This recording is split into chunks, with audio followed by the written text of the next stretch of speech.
Hey, I'm Mike Mylan, and that is Blaine Birch, and you're listening to another episode. Matter of fact, it is, I forget what it is, 25. Is that silver? Is that like the silver anniversary, I think 25? it's the silver anniversary. It's the quarter century. Yeah, It's 25 cents worth. that's right. In podcasters' lives, it's about 25 cents worth. And I tell you, this is the 25th episode of Nobody Told Me with Mike and Blaine. And Blaine, how you doing, man? I'm doing good. I think you had the same day as me. It just was busy and pulled in 1,000 different directions, and finally I can kind of stop and breathe and chat and BS. So I'm glad and I cracked a beer, so I'm I'm good. Well, I had one of those meetings that, it's the one you can't wait to be out of, right? So I am ready for beer. I'm so ready for it. So let's start with you today, because this one's going to be kind of interesting. Sure. So I was going through my fridge and I picked a totally different beer, and it was 12% stout. And then I thought, no, I'd go a little different this time. So this is Project Dank, and it's from La Cumbre. And La Cumbre is Albuquerque, New Mexico. But what it says is I'll read the back here, an experimental India Pale Ale Winter Edition. So it's actually an edition. But it's just a really nice IPA. And I've had some of their beer before. I've had some really terrific beer from these guys. And I brought them on because I'm like, hey, they're from native Tucson. And then I read the can and went, Albuquerque, New Mexico. I thought they're from Tucson. So go Albuquerque. That's where Project Dank's from. Got it. And for you Texans that are out there listening, he meant to say Project Dank. Your Canadian poked out a little bit. Yeah, okay. I go back and forth on that one without even subconsciously. I'll start mimicking you because I can't help it. But my Canadian roots are coming through. So. That's funny, man. That's funny. So okay, so check this out. What's your beer? Is that what you're talking about? I thought you were going to jump in without telling me about the beer. So okay. Oh, what was I going to do? I thought you were jumping into our topic, and I'm like, no, you got to tell me about the beer. But that was the beer you're going to talk about, right? All right. So yeah, all right. So normally I've been avoiding some of the bigger brands, right, around Texas. Been going real local, but I got a haircut this week, and they say, "Have you tried the new Shiner Candied Pecan?" I said, "No, I hadn't even heard of it. I didn't know it happened. It's a seasonal, and they just kind of came out with it." But I like Shiner. Matter of fact, when I first went to Baylor, I drank Shiner Bock all the time, right? It was a big thing. It tasted good. It was kind of a new, craft beer on the market. Yep. But I am going with the Shiner Candied Pecan. And they say on draft, it is absolutely wonderful. So I am really excited about having the new Shiner here. Nice. And it's probably not even new. It's new to me. and that'll be a stout, right? I'm guessing, or what's that? That'd be a stout, right? Yeah, well, it's I guess it's gonna be. I didn't really get a chance. I just went and picked it up this morning. Okay, man, you're gonna make me put on the glasses. Put on your glasses, yeah. Yeah, so it's an ale. Yeah, is it a stout though? I cannot tell. Interesting. It's a pecan ale. Okay, well, it's maybe just like a dark ale or something. So maybe that's a dark ale. Oh no, it's a porter. All right, I got it. Okay. All right, so they say this robust porter provides subtle notes of pecan, vanilla, caramel, and brown sugar. So it's a perfect companion to those cold Texas winters. So there we are again with the same theme. No, because you've got the winter edition. I do have the winter edition, and we're both like the cold Arizona winter. And man, so my I got to tell you, my team, it's been ugly up in Canada. Like one side was -40 and the other side got 3 feet of snow. And I'm not exaggerating when I say that. -40 and 3 feet of snow. And then they just kind of looked at me and I didn't know what to say. And I said, well, I think it's going to be partly cloudy today. They could have thrown stuff at me. It would have, they were throwing darts through the screen because it's so the cold Texas winter and the cold Arizona winter. What's funny is 2 weeks ago it was like 70s and 80s, and it's in the 30s today. So that's kind of what it is in my world right now. So. That's coolish. Yeah. Cool. All right, so here's the thing. I don't know if anybody listening ever watches TV, but you always hear about the government. I don't care if it's the Canadian government, the U.S. government, but you always hear about them. What they never really talk about, though, is how it impacts small business, not just the big stuff. I'm talking about everything that happens. And it used to be Blaine. I'm going to touch on this a little bit later, but it used to be, government was about policy making and making sure that you were secure and those type of things. And now there's some activism or something that goes on at the government. And what's funny about that is that without even making a law, they can still impact your business just with thought, just with motion, right? Getting things going, getting people riled up. So I want to talk today about, there's at least 11 different major areas that impact small businesses every single day. And there's no way you can know them all. I mean, maybe you do, but there's no way you can know everything about it. No, and you know what it's like for business owners, it's kind of a need to know basis with government, because you'll never understand all the bureaucracy. And that word just makes me like my skin crawl. Because we've all like my last business, my creative agency, before 2009, before the slowdown, 70% of our clientele were government agencies, government departments.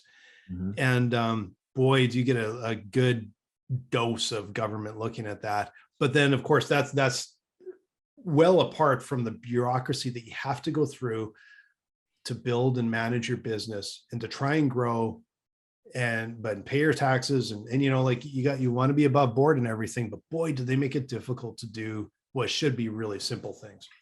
Yeah, I would think so, right? And I'll tell you, and we're talking about the national governments right now, but it goes all the way down to the city.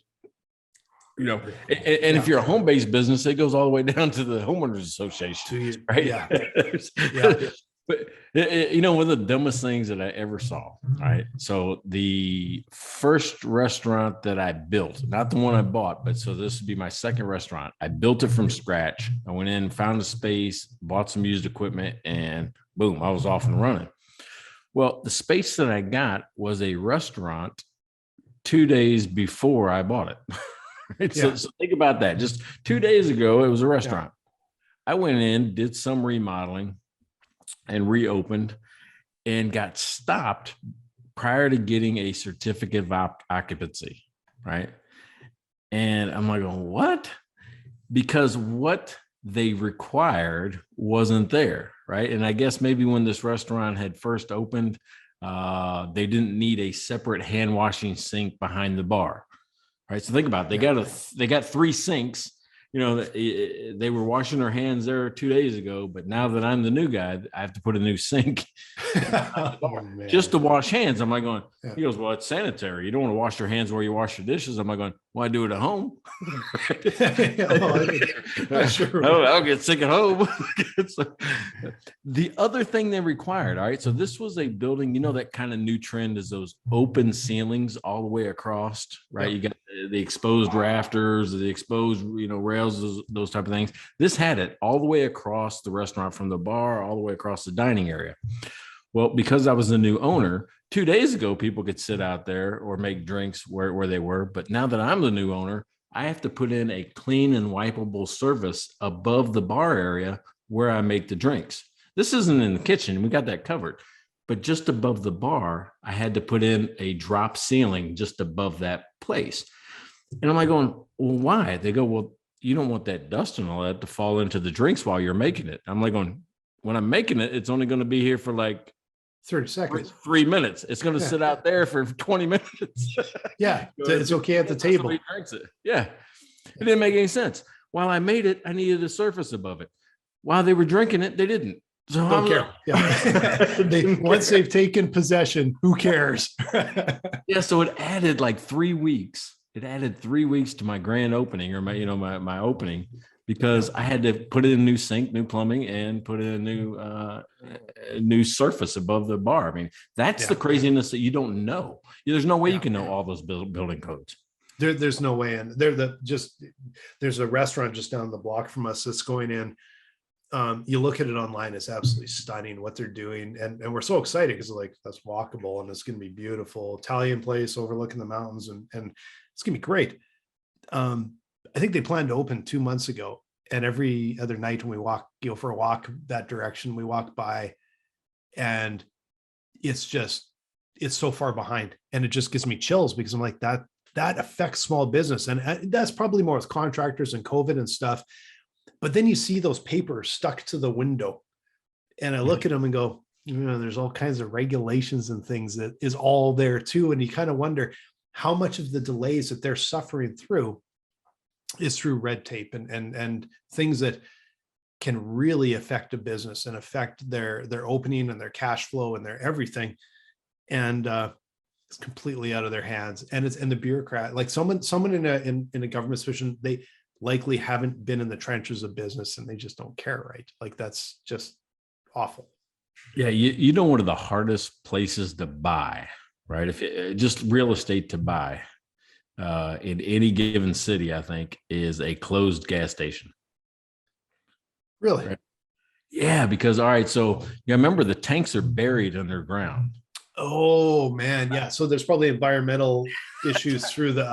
Okay. Yeah. And again, a change of ownership requires everything to be brought up to the new code, right? Well, whatever standard for now. So you've got to make sure, and if it's not, you've got to dig the old tanks out. It up. Yeah. And either replace it. And if you want to convert it to something else, make it a restaurant or, build another building on there, you have to dig and take those tanks out and reclaim that land and from an environmental standpoint. Yeah. Yeah. That's a good, well, if you're ever thinking of buying a gas station, that'd be one of those things I'd love to know ahead of time. Cause like, man, if I ever sell this, I might be in big trouble. Right. That's right. I've got to, we're talking about the city, dealing with the city. And then I got to tell you a story, and this just tells you how difficult the bureaucracy and how much it can affect business. And I'll tell you about the time the feds screwed me over and the city showed up to take payback. Okay. All right. Let me explain. Yeah. And it's so dumb. It's so dumb. And over $200. What? Over $200. So, okay. So what happened? The building we were in, we started to suddenly one day in the summer, we weren't getting mail. Like we always get mail. And so I started asking around, hey, did you guys get your mail? No, we didn't get any mail this week. Yeah, but we always have mail. And so then I finally, we would get then we suddenly got 1 or 2 pieces of mail, but then nothing again. And so then I phoned because that's federal, right? Canada Post. Yep. And so I found out this is going back a number of years. So but the gist of it was the mail carrier was on summer vacation and they had the mailman and they had someone filling in for them. I'm like, well, whoever's filling in is not bringing us our mail. And I got money owed to me. This is why I started to track it down, because I'm like, I got money. And this is back when they would mail checks with a whole pile of zeros. I'm like, I'm waiting for this money. So then they're, I'm sitting around, I'm talking with the mail supervisor. Where's our mail? And it becomes a thing for the building and it's like Mailgate, right? And so it seemed like that kind of got settled. And then somewhere within the next week or so, one of our staff comes walking into my office and she goes, Blaine, there's some guy from the city out there and he is really mad. And I'm like, what do you mean he's really mad? She goes, I don't know. He came in ranting and raving at me and he is really mad and he wants to talk with you. And I'm like, what the hell? Come in and start yelling at my staff. So I walk out and here's this guy from the city and he is mad. He is steaming mad. And I'm like, what is going on here? Now, first of all, I'm trying to imagine a Canadian mad. Well, Canadians are really okay. I gotta tell you, you think Canadians, everyone thinks Canadians are polite. No, they're passive aggressive is what they are. They can be the biggest assholes of the planet, but if they say thank you or whatever, it could very much be a totally sarcastic, passive aggressive thank you. because they're good at that. No, this guy was mad. He was like steamed, and he was an old guy that was probably should have been retired already. And I'm not kidding. He just was. And he was standing there and he was just like, "Are you Blaine merchant?" Blah, blah, blah. And I'm like, well, what is going on here? And he goes, "You guys have not paid for your business license." And the business license is you just pay them a couple $100 a year. And then you get a little card that you have to have hanging in the office to be compliant, to prove that you paid your $200 for no reason at all. Yeah. Well, what happened was freaking mail guy wasn't bringing anything in. We did not get the bill for our $200 renewal. And trust me, renewing our $200 city permit was not on my calendar. Yeah. They sent a guy from the city to our office. And I looked at him and I said, "Why didn't you phone?" Yeah. I said, "You could have emailed." I remember it. It's kind of funny now. I was like, "You could have emailed, you could have faxed," like, because we actually had a fax machine back then. And the guy just like, that made him even madder. Cause I'm like, basically, because I'm, the underlying thing is I'm paying taxes so that you can drive over here when you could have picked up the phone and said, "Hey, you guys forgot to pay," or whatever. And like, we have a website, you have our phone number, you have everything. And so I'm arguing with the guy and he's getting madder. And I'm, of course, getting madder. And I'm like, "Well, whatever, I'll cut you a check." "You can't cut me a check." "Well, then why did you show up?" "To tell you have to pay." "Well, how do you have to pay?" I had to get in my car. I had to drive through traffic all the way downtown, park, pay for parking, which is ridiculous downtown Edmonton, and go up into this office. And then I sit in it, and you take the number and you sit in a chair, and I'm looking over at these other idiots all sitting there. And now it's like, that guy is probably here to get a permit for his deck. And I'm sitting there, and it took up my entire morning by the time I drove down there and sat there till I walked up and then filled up my paperwork and paid $200 or whatever it was. And then it's like, then we'll mail you your permit that you can now hang on the wall. And then I had to drive all the way back. And this is all because the feds couldn't have their, get their mail carriers straightened out. And Wow. But can you imagine, this made sense to the city to send an actual staff member over to berate my staff and yell at me. And then I go down there and spend literally a morning, because I was there for probably 2 hours before I got to go up and pay my $200. I think now you can pay that stuff online, but it illustrates how little they care about business, and how, like, it's just, as long as they've checked off the box, it's all good. Yeah. So, I mean, it costs them almost as much to send the guy over there. Probably more.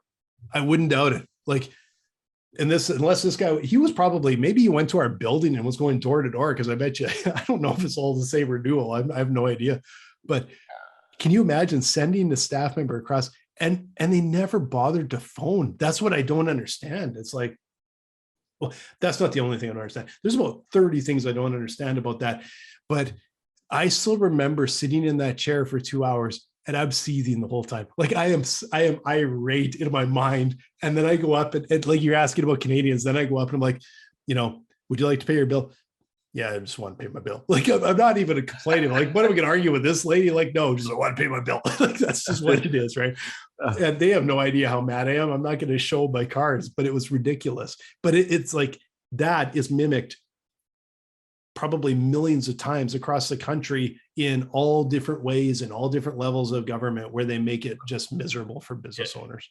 Yeah. Down in Texas, if that same thing would have happened, the guy would have went up there and just read the lady the riot act, and she would have said, "Oh, honey, you must have talked to Bill today."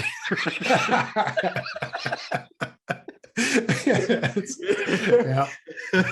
Because he just makes everybody mad. Yeah.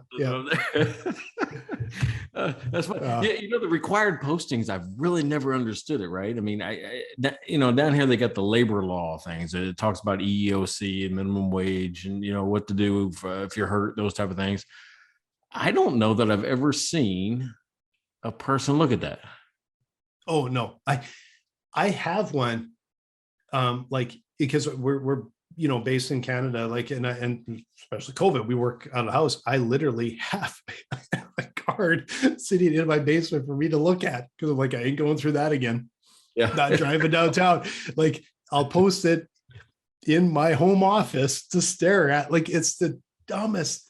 And I don't even know, like, I would complain that it's taxed, but I'm not even sure if they make money off of it by the end. Like, I don't even know what do they do with this information. It's just bizarre. Yeah, who knows? Well, but it's one of 100 different things that they can tax you on. I mean, you get down to just think about employment tax. Mhm. Now here, I mean, in Texas, we only have to pay just the federal tax, right? But then you still got Social Security, you still got Medicare, you still got, but there's no state income tax, there's no city income tax, right? Mhm. When I was in St. Louis, you had all three. You had a federal tax, a state tax, and an income tax. I mean, think of how many people take a little bit from everybody. Yeah. I mean, and it's just, and it hurts when like, you're paying your staff and they go home and a bunch of their money's coming out of their pocket. And then they do it on the business level too. And that feels harsh. It's like, you feel like you're getting hit up and down and all around. And, I think part of the problem, like, public perception, at least I know up in Canada, it's, if you run a business, they all think you're Amazon. Yeah. Like, everyone thinks all the business owners are rich and they're entitled and they're ripping everybody off. But no, like, half of them die within 5 years because they run out of money. Like, no, it's hard. Some of them, a very few are doing ridiculous amounts and probably not even paying their fair share compared to what I got to pay, right? But that's the norm, is that it's a struggle, and there should be more support and more understanding of business owners. Well, and I'm gonna take the opposite view on that, just to make a statement, which is, I don't think a lot of employees understand, and I don't know what it's like in Canada, but here we have to match their withholding. Yes, we do too. Yeah, if we hold 200 out of an employee's check, I have to put $200 in to match it, and send that in as well, right? So it's all those things. I mean, when you look at it, a lot of those regulations that government puts in, I don't care if it's minimum wage or family medical leave or any of that, even putting up a poster is kind of a tax on business. Meaning, if you have to give people extra time, then you have to pay them for that time. That's a tax. If I have to raise the minimum wage, that's a tax. And I'm not taking a stance that an anti-worker stance. What I'm taking is, there has to be an understanding that it's going to balance out, I think, which means if employers get taxed, prices are going to increase and you're going to end up in the same position X number of months down the road. Yeah. And it's, and I don't even think I've ever thought of it that way, but it's true, is that the staff don't even probably, frankly, realize that at the end of every month, I owe extra money for all of them. I have to pay the government more money. They don't even know that. They I bet you that a lot of them probably don't even know that I have to put more money out of pocket to make sure that that's all covered. And it's, it's a way, it's almost like a way for the government to make sure they get a little bit more out of us without the staff thinking they're taxed as high as they are, I suppose. Yeah. All right. So, one of the shittiest things I heard an employer do. All right. So it was in the Seattle area, and I won't name the employer, but they had just raised the minimum wage to $15 an hour in this area, and it's a hotel, right? And so they raised everyone's wages and I think the minimum wage is already like $9 or $10 an hour at that point in time in that area, and it raised it to 15, a significant increase. But then what they did, and I thought, again, the shittiest move I've seen an employer do, is they turned around and said, okay, you guys used to be able to park here for free. Now you can't. You used to be able to, you used to be able to eat a meal, a shift on the company. Now you're going to have to pay, 50% or whatever it was, an employee discount. They started taking away some of the perks of employment. Yeah. To meet or match or change the increase in the wage. And to me, that's just like going how things start to even out. It's what happens is that employers are not going to take a drastic, cut in pay. That pay meaning you need enough money to run the business, so you have to find it somewhere. Yeah, that's awful. Like it's just awful. That's one of the shittier moves. Yeah, they could have increased room rates by $5, or something like. Exactly. And all their competitors are in the same boat, right? Yeah. Like so exactly why would you not do that? And it's that's the worst thing you see. And these are the stories online you see all the time. And I'm the entrepreneurs and the business owners that I talk to, boy, they care about their staff. Like that is the norm for me, right? That when I talk to people, they care about their team, they care about their staff, and they want to take care of them. And but the ones that make it into and again, it is the reason they're news or the reason they're a trend online is, I think a lot of times because it is the exception, but they're going to find the person that exploits people that are like they're there to earn a living, and somehow they get exploited, and those are the ones they highlight.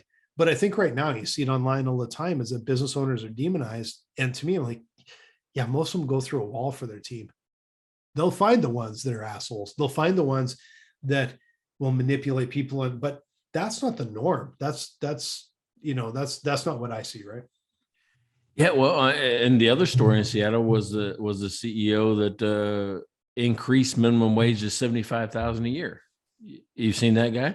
Yes. And I think he's super successful now with it. I think it's become, but he'll be the first to admit that it was a real hard transition. Meaning, not only what the public perception was, but the pricing strategy he had to undertake, and then the losses he took up front until it worked itself out.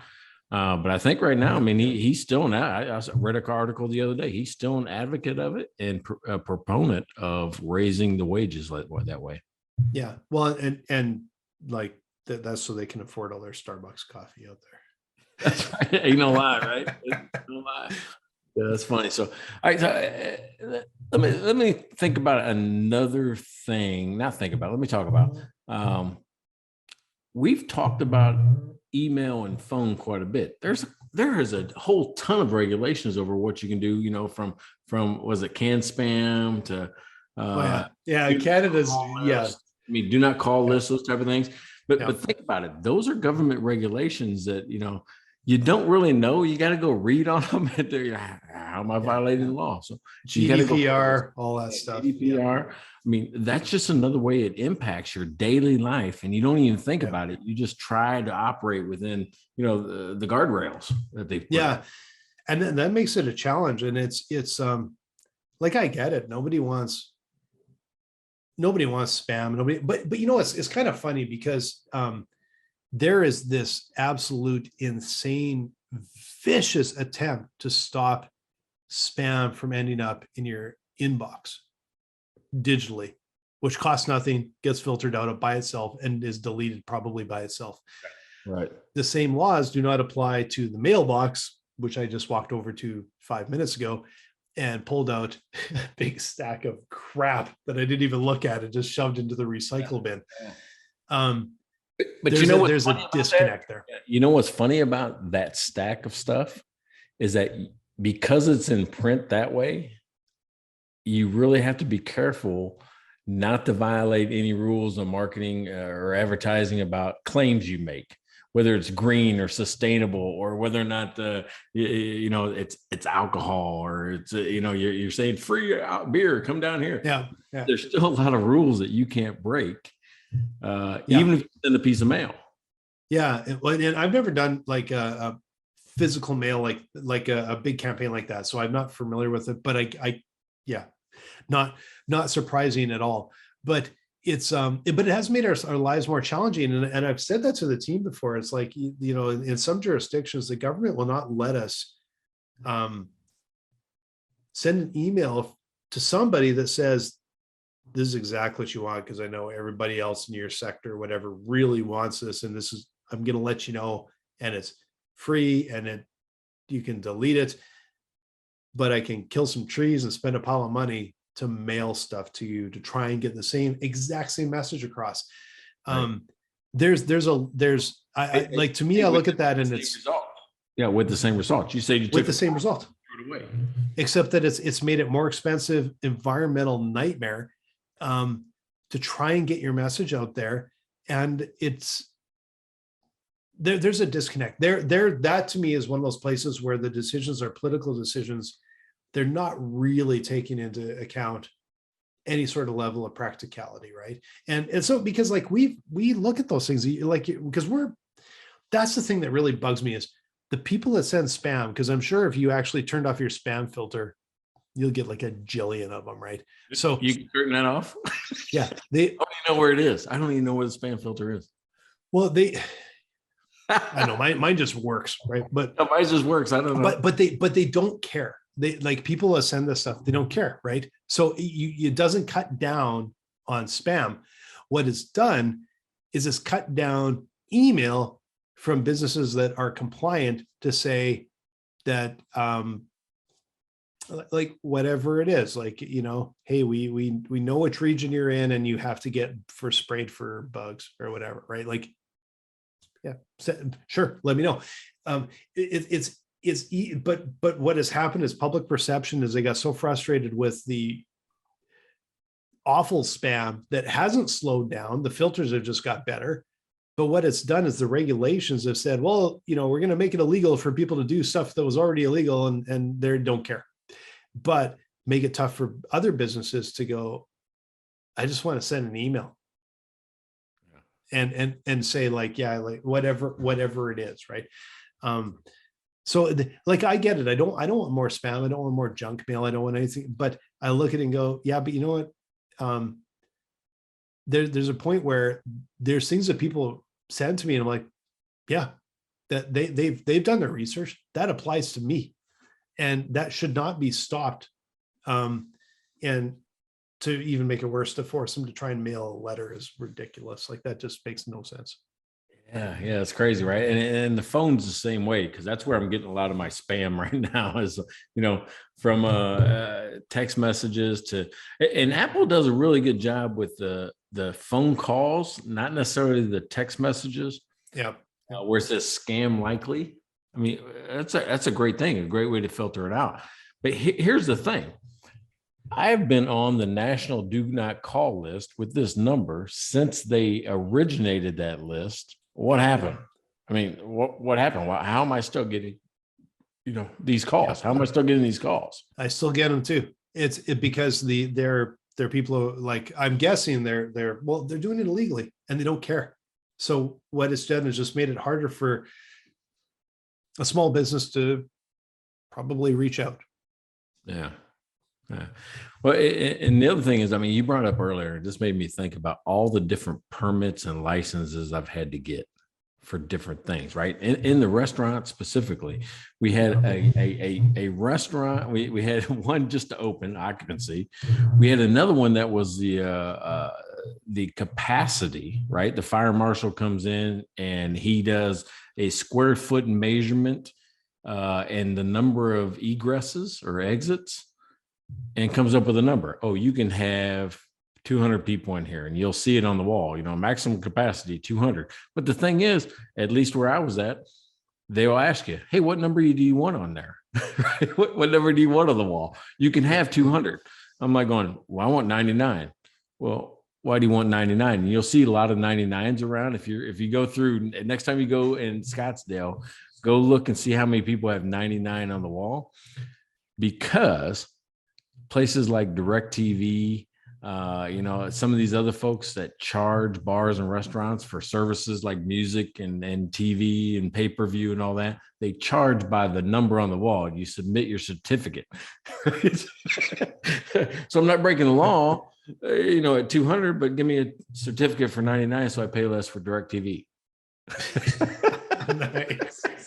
Okay, that makes sense. But that's just the dumbness of it, where it doesn't make sense, right? The fire marshal should have the integrity to say, nope, it's 200, and put 200 up there, and then you just got to deal with it, right? But if they give you the choice, that's really not a rule or regulation, right? But but then I had to get a permit for alcohol.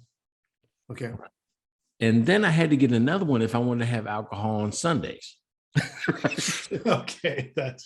But then there was an exception that, on 2 or 3 Sundays, I could open a year, like Super Bowl, maybe Memorial Day, Labor Day, without the license, right? So then you got to weigh on like, well, I don't want to work Sundays or not. I mean, and the cost of the Sunday license was exactly the same as all the rest of 6 days, right? So you get all 6 days are just Sunday. Like on those are those blue laws where they didn't want you to serve alcohol on Sundays, right? Which is, obviously a clear, separation of church and state. Yeah, that's right. But it's just so many of those licenses. I mean, even like in Texas, if I want to use, Elevate Financial Training as a name, I've got to go file a DBA, with the city, which is funny. It's with the county, not the city, not the state. I got to file it with the county. I mean, how would you know that? Yeah, there's no way. Because you have to research it. Now I'm spending hours just figuring out how not to break the law. Yeah. Well, and I think there's times that they make it so complicated so that they can make revenue off of it, because people just don't look far enough to be able to do it. Ask for forgiveness. Well, you're not getting forgiveness, you're just paying your fine. That's just what you're getting. Hey, let's tackle the big one, right? Because it's January 2022. I don't know what your tax filing is like up there, but I mean, first of all, we're in that season, right? We're in the tax filing season right now. And the way I look at it is there's 100 different ways we can be taxed, right? You got an income tax, you got sales tax on stuff I buy, sales tax on stuff people buy from me. You guys got a VAT tax up there, right? Value added tax. I think it's like a sales tax, right? GST, yeah, goods and services tax. Yeah, but then of course, you got the employment taxes, and there's such thing as excise taxes as well. And what that means is, you're buying some gas, but got these other little a list, right? Yeah. Like, I come from Alberta, where they get the oil from, and it just chaps my ass when I'm like, how do we have some of the most expensive gas in the fucking world? Right? It's how could we have spent this much on gas compared to everybody else? And I don't know, it's because of the tax. They tax this, tax that, tax for this, tax for that, tax for this, tax for that. And like, the thing that's funny between here and there, right? I mean, Texas is huge gas, oil and gas country. You sell it in liters, not gallons, right? It was like, what do you mean I need, 700 liters or 70 liters instead of, 40 gallons or whatever it is? Yeah. Oh no, I have to do the math in my head. I guess. No, hey, do not check me. If you're listening to this online, you're like, those numbers don't work, Mike. I know. I guess I have no idea what the conversion is. I know the amounts now. I don't even really. I'm not very good at the conversion, so I can sort of tell if it's cheaper here or there. It's always cheaper here, but it's but those little things start to add up, right? And it gets really aggravating. But the thing that really caught my ear is when he said it's tax season, and there's way too much bureaucracy when it's like a tax season. Yeah, like this should not take this much time and energy and everything to even just file and pay your taxes. That it should not. It costs. There's a whole ecosystem of people taking their cut.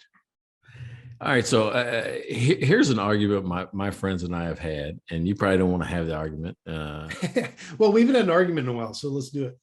All right, so on the way you should be taxed, and this happened back when like Ross Perot and all these guys were going through running for president, and these words like fair tax, flat tax, all that type of stuff come up. And I prefer, and I wish we would go to that and it would solve so many problems. I prefer if we just all go to a fair tax, right? And what that means is I'm charged, we'll say, I don't care what it is, we'll say 20%. 10%. I don't know the number. I'm not that great at government spending. Yeah. We'll say 10%. If you charge me 10% for everything I buy, that taxes us all equally, which means even illegal money like drugs. If I earn money from drugs, you get the tax because I had to buy a toothbrush or I had to buy, a bottle of water. I had to buy something. There was that 10% of that money that I earned. Who cares how I earned it?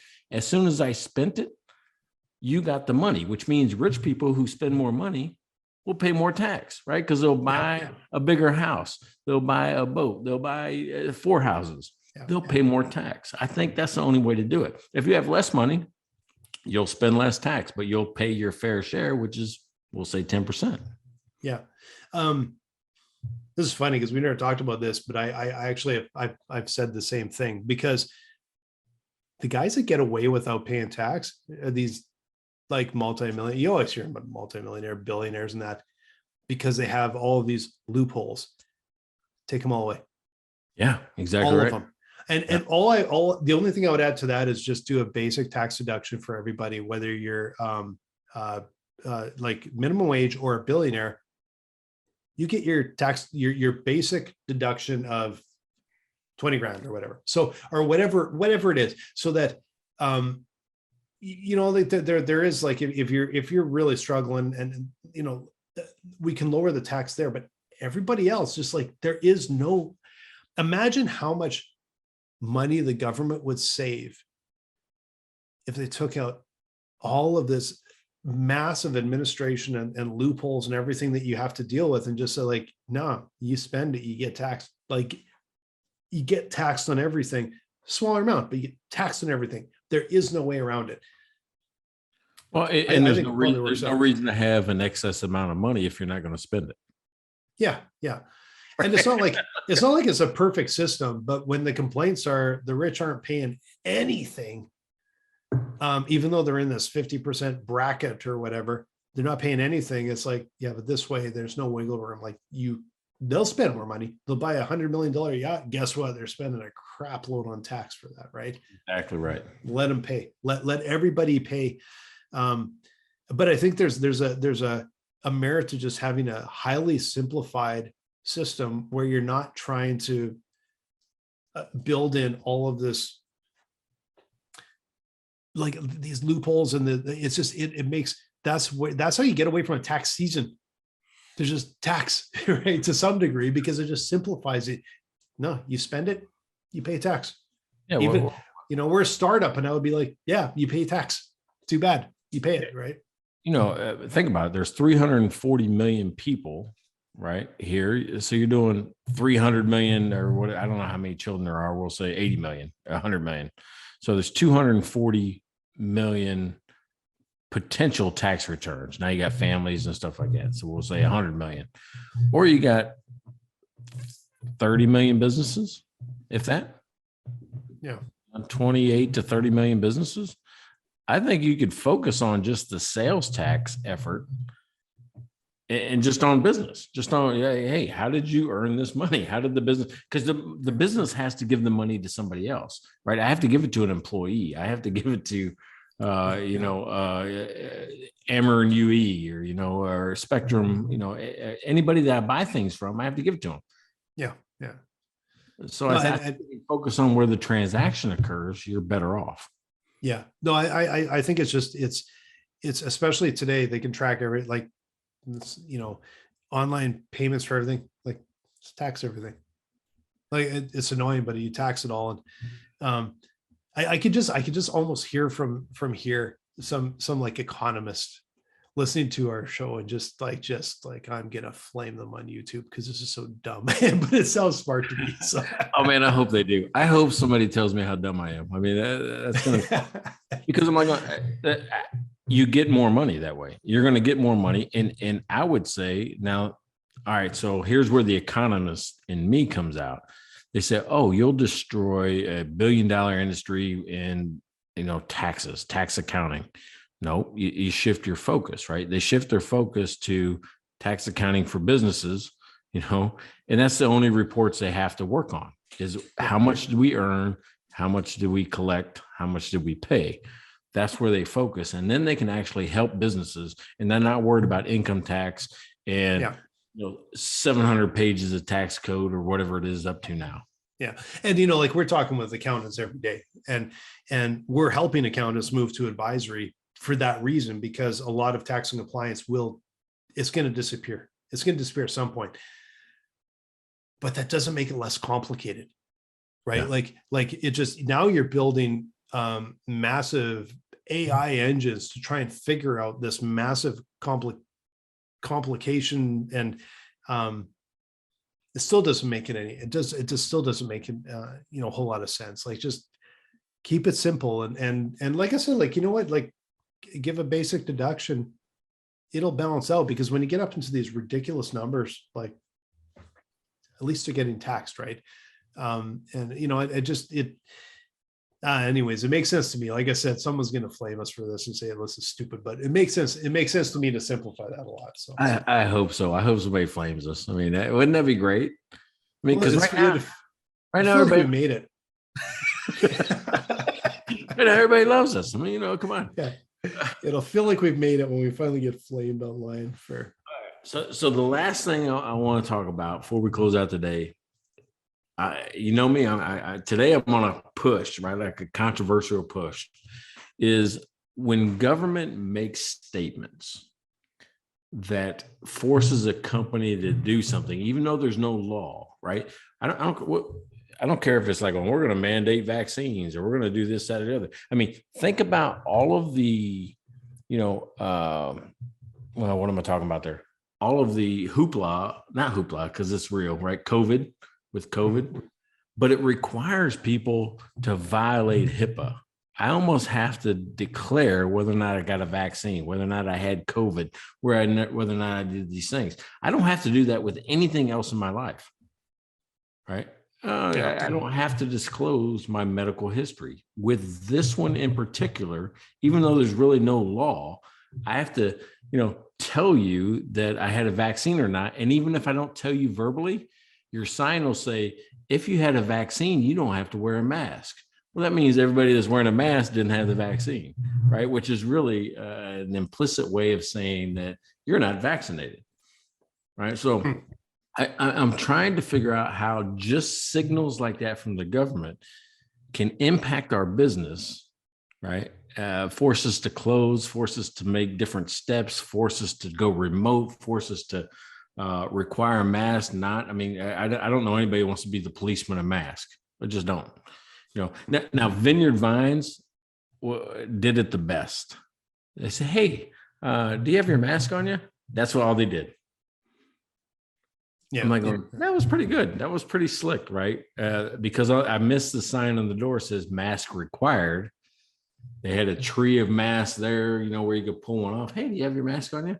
Oh, no, I don't. I just use one of theirs. But what I'm saying is that one statement required me to declare whether or not I was vaccinated or not. Okay. Interesting. A lot of this is new to me, because I'm coming from Canada, which is an all different set of everything, like all different sets. I wouldn't have thought. I guess I didn't consider the fact that you might not know HIPAA, where my medical history is mine. There's some privacy laws that guarantees me that I don't have to disclose that to anybody. Yeah. Right? Think about it. People that have cancer or AIDS or anything like that. If they tell people, it's their prerogative. It's their choice to disclose it or not. We're forcing people to disclose their health status, even if it's indirectly. And I don't like it. Yeah. No, I can see what you're saying. The other side of it, though, is that it's something that's contagious. I'm not saying that. I'm saying if we follow the rules, we're violating one of the rules to satisfy another. Yeah. And I think that's the thing, is this is not, you'll never, like, we could go in circles on this for an hour. Like, if we wanted to have a second argument, go in circles on this for an hour, because that's the issue, is that you have, and I understand you should not have to disclose medical history or medical, like all that sort of thing. But then on the other side, are you putting other people at risk because this is something that's actually contagious and contagious through normal interaction? It goes in circle, right? So, and in a business, are your staff, like, at what level would you be responsible? Like what level could there be like what if they got sick? Could you be held liable for that? Right? Like there's none of these things sort of match up, right? Like they all conflict with each other. And the business owner a lot of times is in the end of the tail trying to figure out how to do all that, right? All right. So first of all, I don't think there's ever been there's ever been anybody held liable, with the exception of maybe some of the AIDS cases, and you have to check me on that, where somebody, I didn't tell you that I had AIDS and I did it on purpose so to give you AIDS. I think those people were convicted, and there were some laws built around that. But I don't know that, with mumps, rubella, with anything else we get a vaccine for, we don't have to disclose whether or not we got the vaccine for. We don't. There isn't that, and I'm not held responsible if you get mumps or rubella, right? Or measles or anything like that. So I'm trying to find what's the differentiation between what's happening now and what's happened in the past. I'm not saying that it's, again, not real, not contagious, because it's very contagious. I mean, I've had it once or twice. I can't tell which, but it's one of those things where I'm like, which law do I think is right, or do I follow? Do I violate one to satisfy another? Yeah, and it's a question we'll never come to an answer to, right? No, we can't. We can't. And I've never heard anybody satisfactorily debate it. It always goes in a circle, and it always becomes an emotion. It's an emotion rather than a logic. Yeah. And it feels a lot like businesses, just as overall, have been carried along with political decisions. A lot of times, decisions that are politically driven rather than medically, economically, is like a third political, right? But it is a real challenge, and that's something that that lawmakers would really struggle with now, is that a lot of these things conflict, and I don't know how you weight them. This is like such a unique set of circumstances. I don't know how you make those decisions at times when you're battling A versus B, right? So for the record, I'm going to violate HIPAA and tell you I'm vaccinated, because I made it into Canada. There's proof. but anyway, hey, I like just pushing it just a little bit. We don't do this a lot, but I like pushing a little bit, and I appreciate you kind of going down there with me. Well, it's I like, I'm always worried, when Mike and Blaine got canceled. Yeah, but it's no, but the challenge with some of these is like you're telling me stuff, and I'm like, I should know it. I'm sitting in the US right now. I didn't know like how a lot of this stuff works. And when you said HIPAA, I was thinking hippo, what are you talking about? But like I've had enough griping up in Canada for the last, however long too, trying to figure out how they do things. So it's but the net result is, at the end, is that businesses are affected. And for anyone that thinks that businesses are through the pandemic, there still is going to be a culling at the end of this. At some point, there's still going to be that last burst where there's going to be businesses that will have survived a long time, but just run out, because there's just one more issue, one more close, one more this, one more that is a little bit too much, one more slowdown that's a bit too much for them. And that's the tragic issue in itself. Yeah, I think that's what I learned today in our conversation was, I mean, there's so many things that impact our daily lives, right? That you just can't know it all, but before you take significant action, you owe it to yourself, your company, your employees to go look. to ask somebody to try to get more involved, because you're going to get in trouble. They're not going to overlook it. I mean, you're going to have Bill knocking on your door, yelling at your employees. Yeah, that was just ridiculous. Yeah. And you know, the thing is you put the sink in. Well, and the thing is there's something like, I don't even know how we could have possibly dodged that one outside of like, am I going to actually have in my calendar? Don't forget to pay the bill that'll probably come in the mail. But I don't know, there's so much that business owners have to deal with on a daily basis. You're never going to, like I said, know everything. What I would recommend though, like a case like this, you're opening a restaurant, is before you go talk with the government about it or look stuff up online, go ask another entrepreneur that has opened a restaurant and get a head start, get a shortcut, because they'll likely go, don't forget about this one, this one, this one, and this one. And you at least take your notes and go, okay, I'm 90% of the way there. I know at least what I might be up against, right? And then there's the stuff like it's okay to keep dust out of the beer at the bar, but not at the tables, doesn't matter. You're never like that one. You're never going to know. I don't even know you're not like, how would you even find that? How would you know that? Right. It's just too far down the rabbit hole. That makes sense. Yeah. And I'll tell you what, if you've heard something where you think we got some experience, put it in the comments.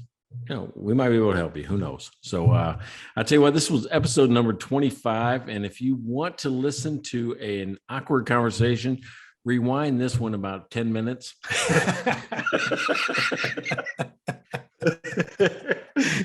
and then you'll understand why we drink beer. Yes, and I think I realized I may have dropped like an F-bomb or something through here. So I'm gonna have to remember to push the toggle button that says, this time it wasn't Mike, it was Blaine on this one. That's right. So we gotta make sure we declare, because that's another regulation. The YouTube army will come after us. You know what's funny is that on Buzzsprout, I've been hitting explicit lyrics on all of them because I don't know. That's a good idea. That's probably the safest bet. Yeah, so you're like, it's got it. It's not for kids. Yeah, exactly. Yeah. All right, but yeah, great conversation. My hope was we would just get somebody thinking about how many different places the government impacts your business, and you have to think about it. From the email you send to the addition you put onto a building, they're involved, and you got to be aware of it. So, hey, Blaine, thank you very much for tolerating my HIPAA talk. No, it was interesting. I learned something today. So it's, and we and a little bit of controversy. So that'll go a long way. Maybe we'll get someone flaming us for the first time ever. So, and don't forget, you can also buy us a beer. MikeandBlaine.com.